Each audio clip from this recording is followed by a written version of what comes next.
6 مہینے کے بعد پھر بلایا، اب سامنے ہے. اب اس نے سوچا 1 سال تو نکل گیا، غریب آدمی تھا. بادشاہ نے پوچھا کیا ہوا؟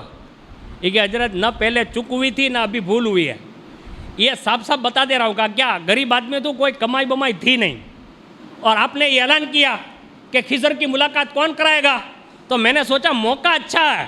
اب میں خضر کو جانتا ہوتا تو میں نہیں کہہ دیتا ان کو. تو میں نے سوچا بادشاہ سلامت ہے، اتنے بڑے آدمی ہیں، تو میں نے آپ کے ساتھ فریب کیا، یعنی دھوکہ کیا. کہا کیا؟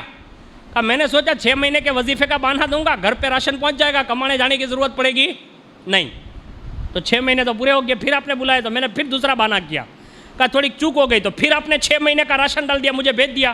اب سال بھر تو آپ کا کھایا، تو یہ ہوئی ہے بھول، یعنی دھوکہ ہوا آپ کے ساتھ. میں کوئی وظیفہ نہیں جانتا، میں تو غریب آدمی ہوں، اپنے گھر کا تھوڑا 1 سال چلانے کے لیے یہ کام کیا. اب بتائیے بادشاہ غصے ہوگا کہ نہیں ہوگا؟ آپ بتا دیجئے. ہوگا نا بھائی، صاف بات ہے. لیکن بڑے لوگ تھے، بغیر مشورے کے کوئی کام نہیں کرتے تھے. اسی وقت وزیر سے کہا کہ آپ میں سے بات بتاؤ کہ اس کے ساتھ کیا کرنا چاہیے. اب اس زمانے میں وزیر بھی بہت زیادہ ہوتے تھے، اچھے خاصے بھی ہوتے تھے، اور کچھ لوگ جلالی بھی ہوتے تھے. اس میں سے ایک کھڑا ہوا، کہا اس کو ہے نا بوٹیاں کر دو. کاپو، ہاتھ بھی کاٹو، ہاتھ بھی پیر بھی کاٹو، ایک بوٹی کر کے مطلب ڈال دو. اچھا. دوسرے کو کھڑا کیا، کہا آپ نہیں، یہ کھڑا ہوا نا، تو اس میں ایک بزرگ بیٹھے تھے اسی مجمع میں، تو وہ کھڑے ہو گئے. یہ جو بندہ پہلا مشورہ دیا نا بالکل صحیح کہہ رہا، یعنی اس کو ایسی ہی سزا ملنی چاہیے، کیونکہ بادشاہ کے ساتھ دھوکہ کیا. اتنے میں دوسرے کو پوچھا، کہا آپ بتائیے. کہا اس کو ہے نا بازار میں، جنگل میں نکالنا چاہیے بازار سے، اور پیچھے پوری بستی کے کتے کر دینا چاہیے. وہ کتے دوڑتے رہے اس کے پیچھے، اور یہ دوڑ کر مر جائے، یعنی اس کو کتوں کے حوالے کیا جائے. اچھی بات ہے. وہ بزرگ پھر کھڑے ہوئے. کہا بادشاہ سلامت، اس نے بھی سچا کہا. اب جب یہ کہا نا اس نے بھی سچا کہا. اب دیکھیے عاجزی، دیکھیے سب کی اپنی اپنی فطرت ہوتی ہے. اتنے میں سب سے پوچھ تاچھ ہوتی گئی. اس میں سے خاص وزیر جو تھے محمود ایاز، جس کو ملا کے بولتے ہیں نا، اس میں یہ حضرت ایاز جو تھے وہ وزیر تھے خاص حضرت محمود کے. تو ان سے پوچھا گیا، کہا ایاز آپ بتاؤ. اب حضرت ایاز کھڑے ہوئے، وزیر تھے، کھڑے ہوئے. کہا بادشاہ سلامت. کہا کیا؟ کہا اس کو معاف کر دیا جائے. یہ جملہ. تو بزرگ وہیں بیٹھے تھے، کھڑے ہو گئے. بادشاہ کہا اس نے بھی سچ کہا. کہا باپو وہ بوٹیاں کرنے کے لیے بولتا ہے وہ بھی سچا، کتے دوڑانے کا بولتا ہے وہ بھی سچا، اور یہ معاف کرانے کا بولتا ہے وہ بھی، سب سچے. تو کہا وہ اپنے اپنے خاندان کی ریتیں ہوتی ہے. وہ بزرگ نے کہا وہ اپنے اپنے خاندان کی ریتیں ہوتی ہے. کہا کیسے؟ کہا جس کو تم نے کہا نا ٹکڑے کرنے کا مشورہ لیا نا، کہا ہاں. کہا وہ ایک زمانے سے ان کا خاندان جو رہا ہے نا، کہا ہاں. کہا وہ قصاب لوگ تھے، کھٹکی، یعنی گوشت ذبح وغیرہ کرتے تھے. تو ان کا ایک فطری تقاضا ہوتا ہے کہ وہ کاٹنا زیادہ جانتے ہیں، بوٹی کرنا. تو انہوں نے یہ مشورہ دے دیا. تو کہا پھر یہ پہلے کے زمانے کے بادشاہوں کے لوگ رہے، یعنی آدمی رہے، تو یہ لوگ بادشاہوں کے کتوں کو مطلب پالنا جانتے تھے، تو ان کے دماغ میں کتے گھسے ہوئے تھے، تو کتے پیچھے کرنے کا کہہ دیا. کہا یہ ایاز، کہا یہ سید ہے. اتنے میں تو بادشاہ مطلب تخت سے اٹھ گیا ہو، اور ایسے ٹکی باندھ کر ایک نگاہ دیکھتا رہا. کہا ایاز اتنی زندگی گزر گئی، تو نے آج تک بتایا نہیں کہ میں سید ہوں. یہ ہے عاجزی، یعنی چھپا کر رکھا تھا، بتایا نہیں تھا کہ میں سید ہوں. عاجزی کی. کہا آج تک تم نے نہیں بتایا کہ میں سید ہوں. تو کہا حضور معافی چاہتا ہوں، کام کرنا تھا نا، اگر میں پہلے سے ہی بتاتا تو شاید مجھ سے کام نہیں لیا جاتا، اس لیے میں نے یہ خفیہ رکھا. میرے خاندان کی ریت ہے، میں اپنے خاندان کے ذریعے نہیں، میں اپنی محنت اور کوشش کے ذریعے لوگوں کے دلوں میں چھانا چاہتا تھا. اور آپ تو بڑے ہیں، تو میں نے وزارت جو کی ہے نا وہ بڑی مشکل سے یہاں تک پہنچاؤں. اللہ اکبر. بڑے واقعات گزرے ہیں حضرت ایاز اور محمود کے. بس جب پتہ چل گیا کہ حضرت ایاز سید ہے، بڑی تعظیم کی، بڑی توقیر بھی کی.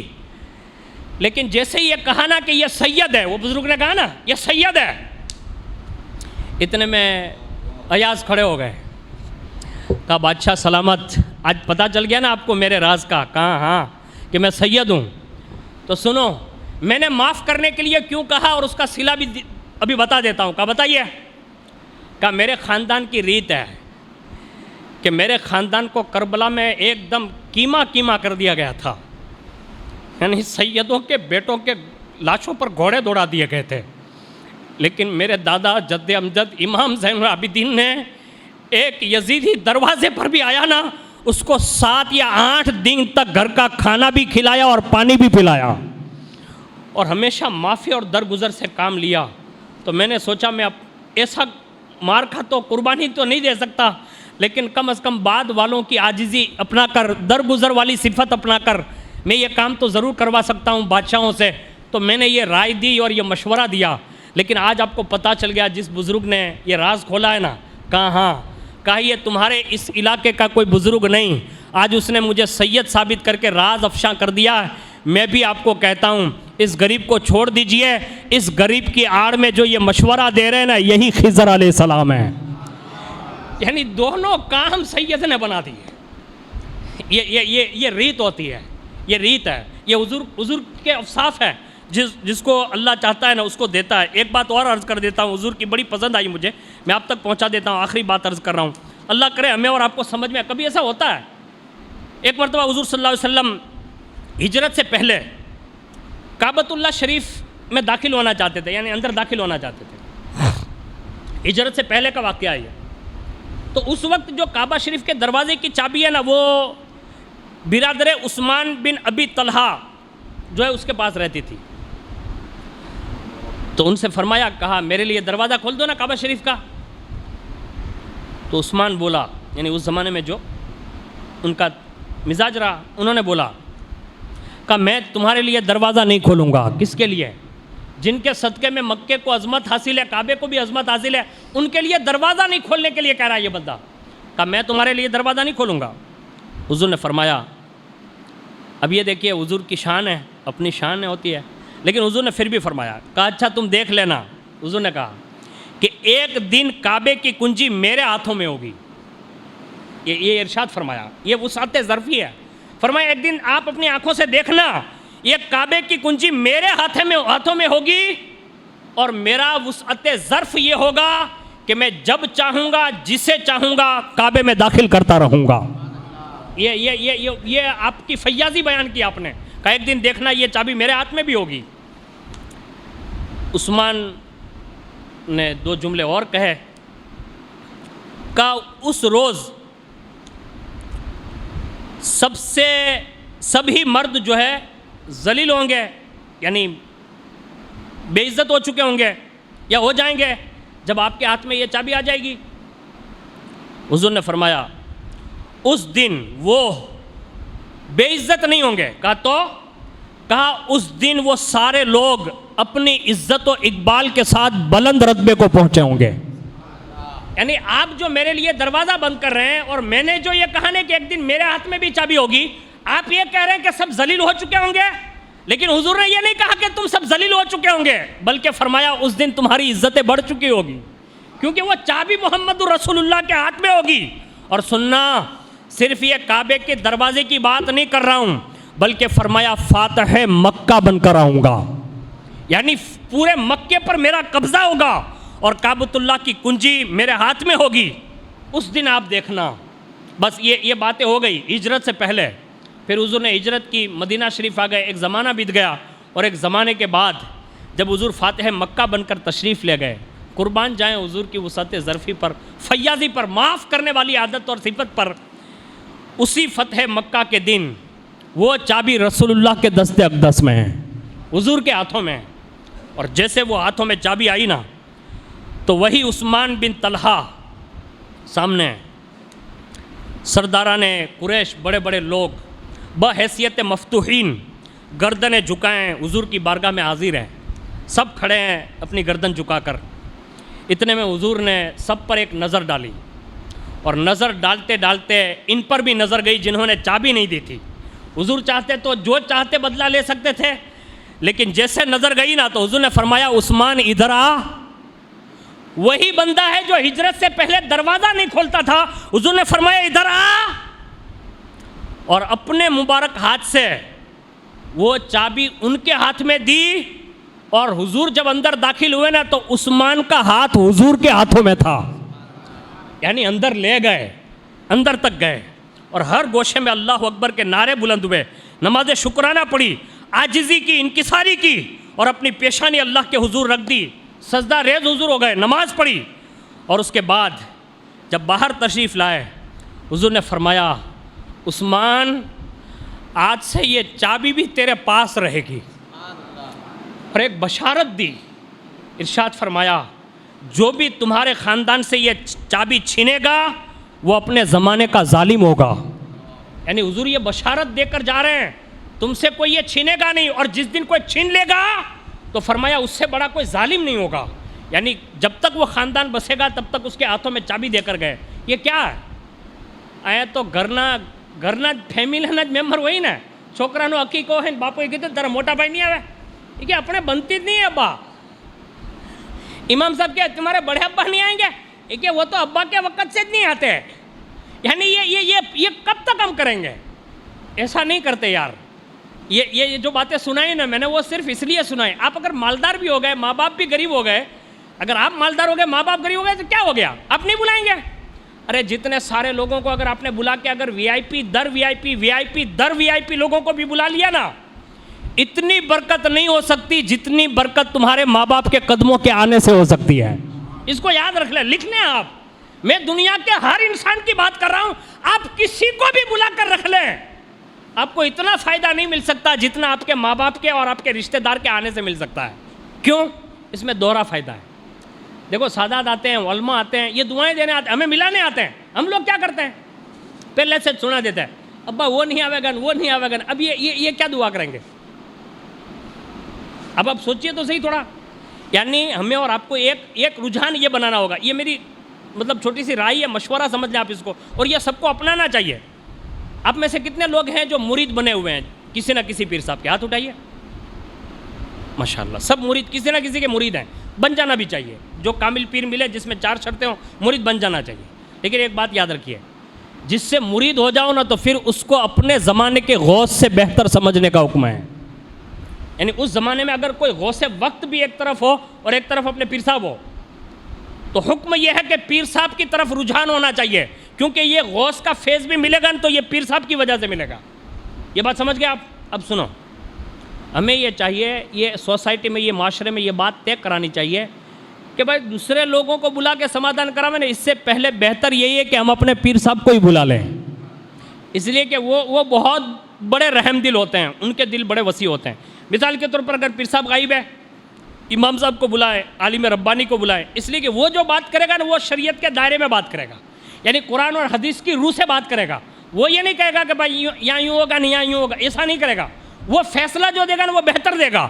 اور بائی چانس اگر کسی دوسرے کو بلا کر آپ فیصلہ کروانا چاہیں گے نا، ایک تو وہ دین جانتا نہیں، وہ نہ جانے ملوانے کے بجائے اور 2-3 پھاٹے پار کے بھی جا سکتا ہے، یہ خدشہ ہو سکتا ہے۔ یہ اپنانا چاہیے۔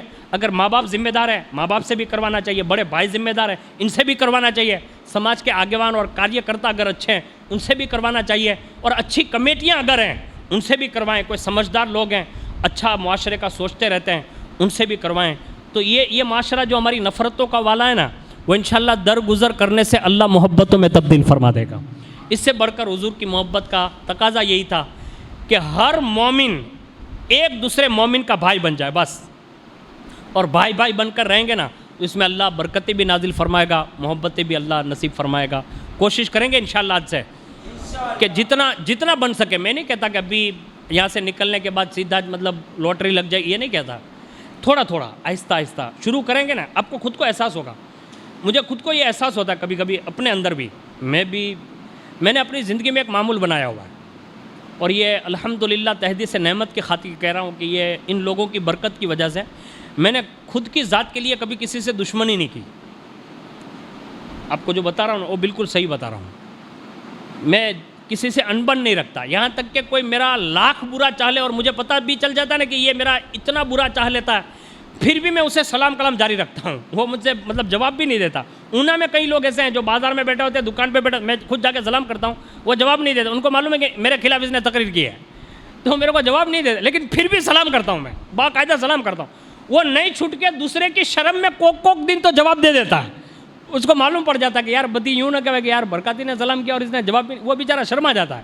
تو اپنا رویہ یہ ہے کہ کوئی اپنے خلاف لاکھ بھی کھڑا ہو گیا نا, اسے سلام کلام. اور یہ حضور کا خاص مطلب اعجاز ہے کہ حضرت عبداللہ ابن سلام کہتے ہیں کہ حضور کی دربار میں پہلی بار پہنچا نا, تو حضور یہ ارشاد فرما رہے تھے اور میرے کانوں نے سنا, لوگوں میں سلام عام کرو, بھوکے لوگوں کو کھانا کھلاؤ, ننگوں کو کپڑا پہناؤ. جب یہ سنے نا حضور کی بارگاہ میں پہلی حاضری ہے اور یہ سنا, عبداللہ ابن سلام کہتے ہیں یہ 3 الفاظ سننے کے سبب میں نے اسلام قبول کر لیا ہے. اب آپ سوچ سکتے ہیں کہ حضور کے یہ کلمات پر بڑے بڑے اس زمانے کے یہودی کے علماء خالی یہ کلمات سنتے تھے, اسلام قبول کر لیتے. اگر ہم نے اور آپ نے بھی یہ کوشش کی نا کہ سلام کرو, دشمن بھی ملے نا اسے بھی سلام کرو, خود نہ سمجھو کہ یہ میرا دشمن ہے, بلکہ اس کی طرف سے کوئی اگر زیادتی ہو رہی ہے آپ سلام کرو, آپ بری ذمہ ہو جاؤ گے. کبھی نہ کبھی ایک دن وہ آئے گا کہ اللہ اس کے سینے میں تمہاری محبت پیدا فرما دے گا. سلام کو عام کریں, درگزر کریں, معافی سے کام لیں. اللہ ہمیں آپ کو سب کو دونوں جہان کی بھلائیاں نصیب فرمائیں. جس عظیم شخصیت کی بارگاہ میں ہم اور آپ حاضر ہیں, خراج عقیدت پیش کر رہے ہیں, دعا کریں کہ اللہ رب العزت ان کے عرس کے تقدس میں اللہ ہم سب کو درگزر کرنے والا بنائیں, ہم سب کو ایک دوسرے کو معاف کرنے والا بنائیں, ایک دوسروں کے ساتھ محبت کے ساتھ پیش آنے والا بنائیں. اور بالخصوص اللہ رب العزت ہم سب کو ایک دوسروں کے ساتھ محبت کے ساتھ, انسیت کے ساتھ, الفت کے ساتھ رہنے کی توفیق نصیب فرمائیں. اور اللہ رب العزت اس وصف سے ہمارے خاندانوں کو بھی مزین فرمائیں, ہمارے رشتہ داروں, ہمارے بھائیوں, بچوں, بہنوں کو بھی اس سے روشناش فرمائیں. اور اللہ درگزر کرنے کی توفیق عطا فرمائیں. بالخصوص قبر, حشر, پلصراط, قیامت کی ہولناکیوں کے معاملات میں اللہ خصوصی اپنا کرم فرما کر ہم سب کے عیبوں اور قصوروں اور غلطیوں سے درگزر فرمائیں. اور قیامت کے دن رسول اللہ کی شفاعت و ملاقات نصیب فرمائیں. اور حضور کی معیت میں, حضور کے اہل بیت صحابہ کی معیت میں اللہ رب العزت جنت الفردوس میں داخلہ نصیب فرمائیں. بالخصوص یہ حج کے ایام میں بڑی راتیں چل رہی ہے, اے اللہ کریم ان راتوں کے صدقے میں ہم گنہگاروں کو بھی اپنے دربار کی حاضری نصیب کر دے. حج کی سعادت عطا فرما, عمرے کی سعادت عطا فرما, بار بار 100,000 بار تیرے محبوب کے دیار کی حاضری نصیب فرما, وہاں کا ادب نصیب فرما. اور قسمت اگر انگڑائی لے, اے مولا کریم اپنے محبوب کا دیدار نصیب فرما, اپنے محبوب کے دیدار کے عشق میں تڑپنے والی آنکھیں عطا فرما, ان کی یاد میں تڑپنے والا دل عطا فرما. آخر میں یہی عرض کرتا ہوں مولا, جو امام عشق و محبت نے تیرے محبوب کی شان میں بیان کرتے ہوئے کہا, دل کرو ٹھنڈا میرا وہ کفے پا چاند سا, سینے پہ رکھ دو ذرا تم پہ کروڑوں درود. اور یا رسول اللہ چمک تجھ سے پاتے ہیں سب پانے والے, میرا دل بھی چمکا دے چمکانے والے.